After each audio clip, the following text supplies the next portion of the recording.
In the forgotten town of Havenwood, a shadow has fallen. They speak of the lady in red. No one knows where she came from. She is a mystery wrapped in a blood-red dress, a local legend that has become far too real. Her beauty stops men in their tracks. The fear in Havenwood seeps into the cracks of the old buildings. Men have started to vanish. They were last seen with a woman in a striking red dress. The town's elders remember old tales of creatures of the night that prey on human weakness. The legend of the Lady in Red is a tapestry woven from fear and speculation. She is beautiful. She is deadly. She wears red, and if you see her, it is already too late to run. The town is slowly strangling itself with caution. A collective paranoia has taken hold. She is the reason the people of Havenwood have learned to fear the color red. Her name is Isabella. She is a specter of youth in a town paralyzed by fear. To see her is to see an angel of impossible beauty. Her hair is as dark as a moonless night, her skin flawless, like porcelain untouched by the sun, and her eyes hold a universe of promises and secrets. But it is her vibrant crimson dress that defines her. Isabella is a predator moving with unnatural grace. Her weapon is far more insidious: seduction. Her smile can disarm, and her voice lulls them into hypnotic compliance. But the beauty is a facade, hiding an ancient evil. The whispers in town only scratch the surface of her true nature. It is a dark, parasitic force that resides within her, a curse that demands to be fed.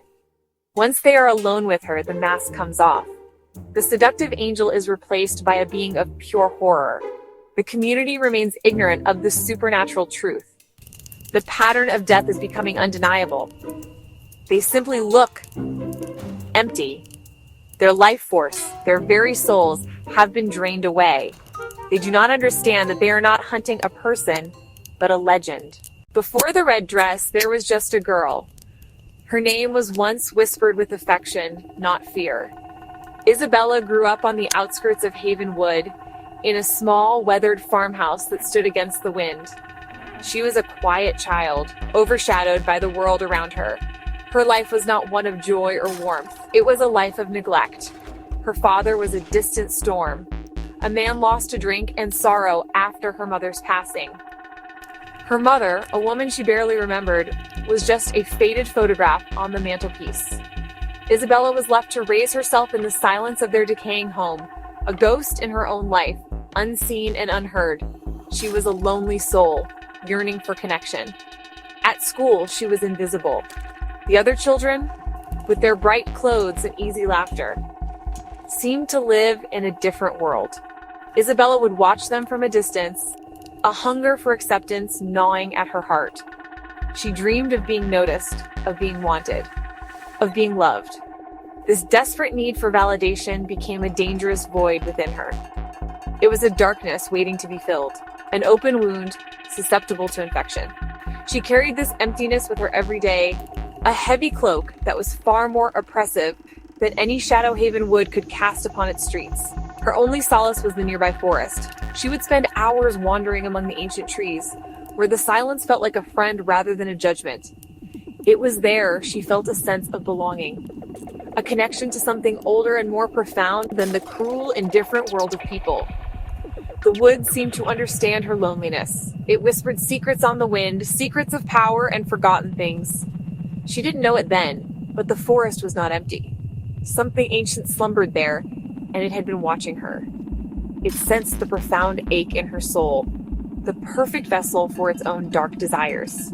The turning point came on her 18th birthday. It was a day like any other, marked by nothing but the continued absence of love or celebration. Her father had forgotten, as he always did. Sitting alone in her room as twilight bled through the window, a profound despair washed over her. It was a feeling of absolute hopelessness, a belief that her life would always be this way, a pale, insignificant existence on the fringes of the world. It was in this moment of ultimate weakness, of complete surrender to sorrow, that she heard a new whisper. It was not the wind. It was something else, calling to her from the heart of the woods, promising an end to her pain.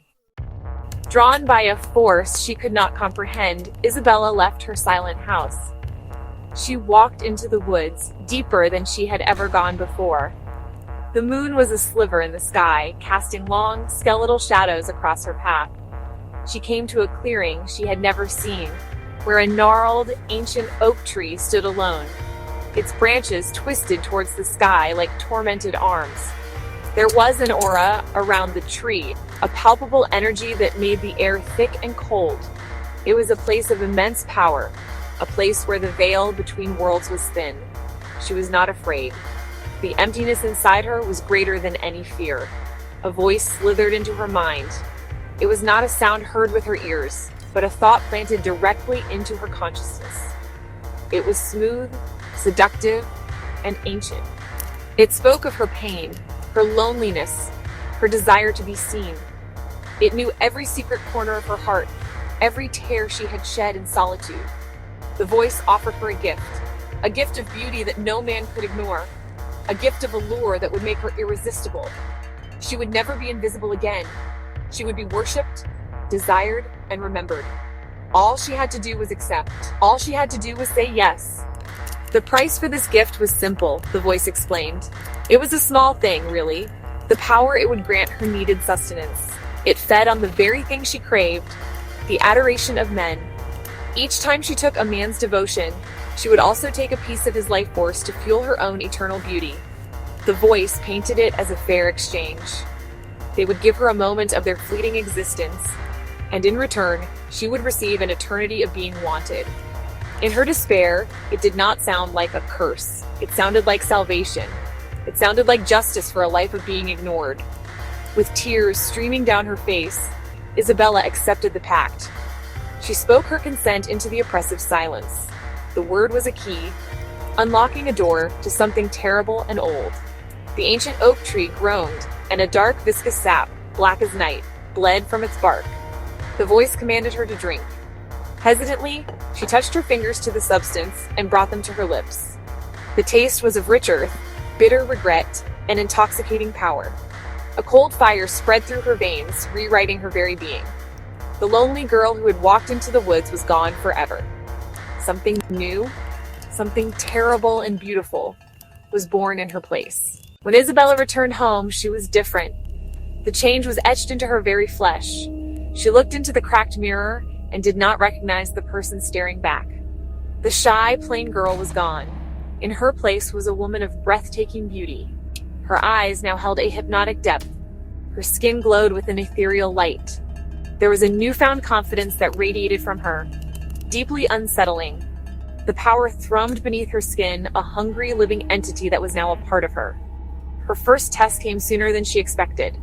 A young farmhand was passing by. He saw her and stopped dead in his tracks, his eyes wide with instant adoration. For the first time, a man was looking at her with raw, unfiltered desire. The power within her purred with satisfaction. The boy, mesmerized, was easily lured into the barn. The seduction was effortless. As they embraced, the true nature of the pact revealed itself. As he kissed her, she felt a draining, his very life essence flowing into her. It was an intoxicating, euphoric sensation, a rush of power. The boy grew weak. His face became pale and gaunt. His life was being siphoned away, feeding the ancient darkness. When it was over, he was nothing but a hollow shell. There was no remorse, only the thrill of the power, and a deep, insatiable hunger for more. Her first red dress was bought the very next day. Isabella's new existence began at night.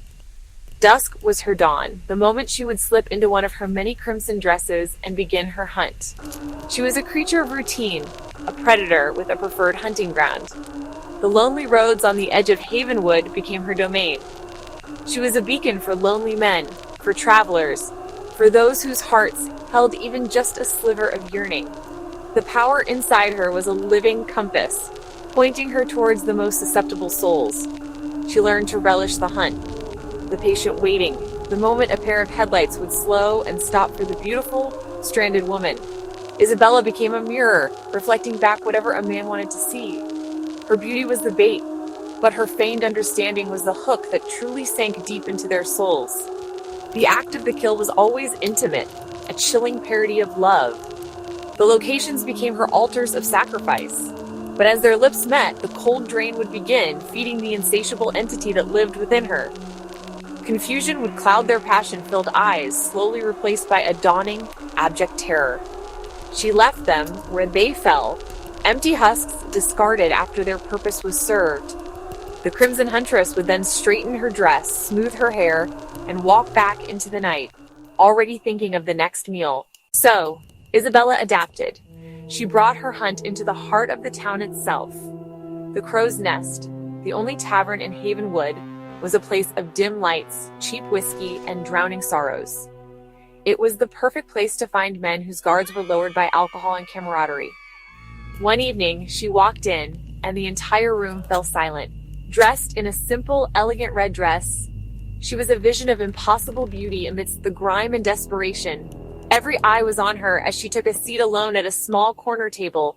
She did not need to approach anyone. They came to her. One by one, men would try their luck, offering to buy her a drink, trying to charm her with foolish stories. She would entertain them for a short while, her smile polite but distant. She was assessing them, the power within her tasting their desires, their weaknesses. She settled on a man named Thomas, a salesman from out of town, flashy and overconfident. He saw her as a conquest, a beautiful prize to win for the night. Isabella let him believe he was succeeding, laughing at his jokes, letting his hand rest on hers, feeding his ego until he was utterly convinced of his own charm. She left the tavern on his arm, ignoring the envious and wary glances from the other patrons. Thomas felt like the king of the world, leading this stunning woman out into the cool night air. He suggested they go back to his motel room on the edge of town. Isabella agreed with a soft, melodic voice that sent a shiver of anticipation down his spine. The walk was short, filled with his boastful plans and her quiet, encouraging words. He was so caught up in his impending victory that he failed to notice the unnatural coldness of her hand or the predatory gleam that had replaced the warmth in her eyes. Once inside the sterile, impersonal motel room, the door locked behind them. The final act began. Thomas, clumsy with drink and desire, moved to embrace her. This time, Isabella did not wait for the kiss. As he leaned in, she placed her hand gently on his chest. The draining started instantly. A look of shock crossed his face. He staggered back, a sudden, debilitating weakness overwhelming him. He fell to his knees, gasping, his confident smirk replaced by a mask of pure panic. He couldn't understand what was happening.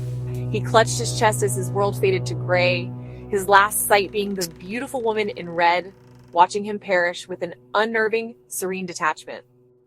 As the disappearances grew more frequent, the men of Havenwood grew more cautious. The lonely roads were abandoned. The discovery of Thomas's body sent a new wave of panic through Havenwood. This was a murder right in the center of their small, quiet world. Sheriff Brody was completely out of his depth. Thomas was dead, but there was no cause. It was honestly unnatural. Fear was a deafening roar.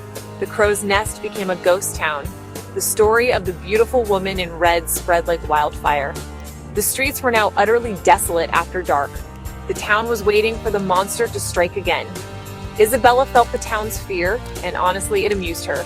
The terror was like a spice, adding flavor to the life force she consumed. They were searching for a monster, but they had no idea what she truly looked like. The town's fear created a prison of its own making, replaced by paranoia and distrust. Havenwood was a town under siege by a single beautiful woman in a red dress. Amidst the fear, there was one light that refused to be extinguished. It burned steadily in the town's small, white-steepled church, the domain of Pastor Michael. His eyes held the weary wisdom of someone who had seen the darker side of human nature. He had come to Havenwood hoping for a quiet parish where he could tend to his flock. He was a man of deep, unwavering faith, believing in the constant war waged for the souls of mankind. He was a shepherd, and he could sense a wolf circling his fold. Pastor Michael listened to the panicked confessions of his parishioners, seeing the terror in their eyes. While Sheriff Brody searched for a physical killer, the pastor knew the truth was far more sinister. He recognized the signs of a spiritual sickness, a malevolence that was ancient and profoundly evil. It was a battle for the very soul of Havenwood. He began to spend his days in prayer and his nights in study, poring over ancient texts. The pastor was not just looking for answers, he was searching for weapons. His suspicions started to focus on the mysterious woman in red. This was the vessel of the evil that plagued his town. He had to stop her. He went to the woods, keeping a safe distance from an ancient oak, sensing the profane energy. It felt like a desecrated grave, a place where evil had seeped into the very soil. He found a vantage point where he could watch without being seen. For days, he kept a silent, prayerful vigil. On the third evening, as dusk settled, he saw her. Isabella emerged from the woods, moving with an unnatural grace. She paused near the oak tree, listening. Then she turned and walked toward the town. He saw her face, the stunning beauty the tavern patrons had described, but also the emptiness behind her eyes. In that moment, he knew his mission: to destroy the demon and to save the girl. It was the clue Pastor Michael had been praying for, a divine breadcrumb leading him toward the source of the infection. He needed to track her, to understand her movements and her nature.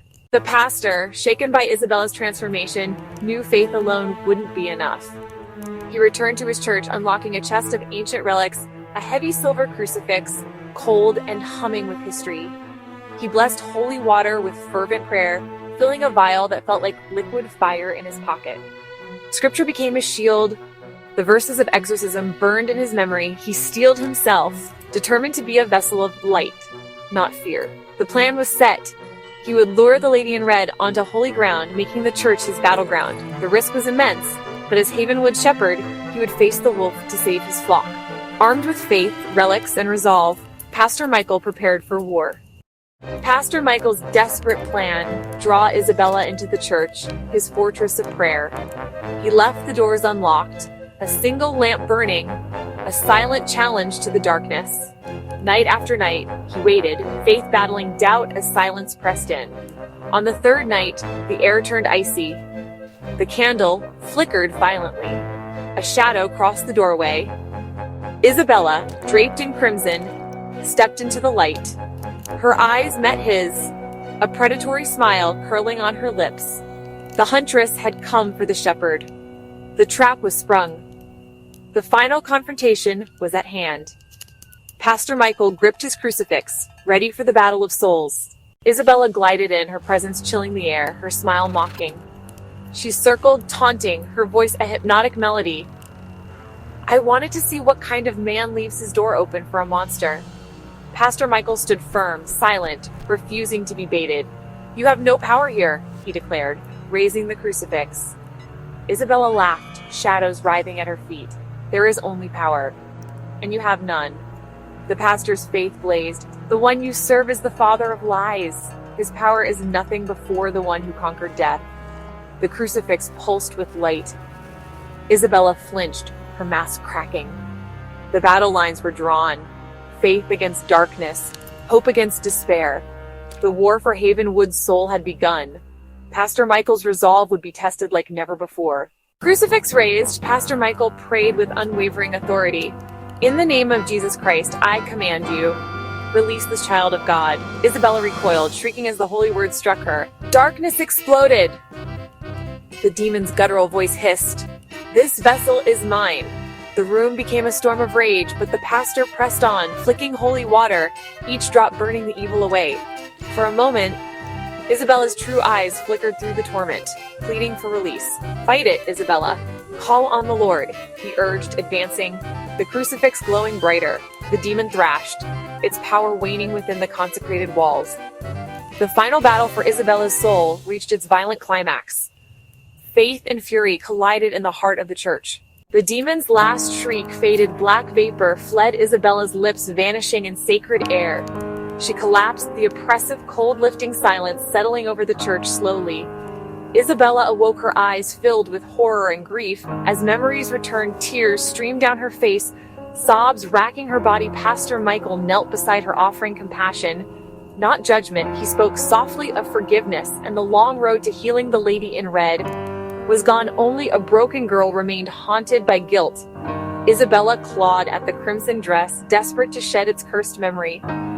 Redemption had begun, born from tragedy and the ashes of evil. In the aftermath, Haven Wood slowly began to heal. The disappearances stopped, and the suffocating blanket of fear gradually lifted. The town accepted the official story, as the supernatural truth was too terrible for them to comprehend. The legend of the lady in red faded back into folklore. Isabella vanished, living a quiet, cloistered life dedicated to repentance and prayer. She never wore the color red again. She found a quiet purpose in tending to the church, her every act a silent prayer for the souls she had taken. Pastor Michael would often share her story as a grave warning. He warned them that evil is not always a monstrous figure. Sometimes it comes in a beautiful package. The tale of the lady in red serves as a chilling reminder that darkness is patient, and it is always watching. Isabella found redemption, but her soul will forever bear the scars of her time in crimson.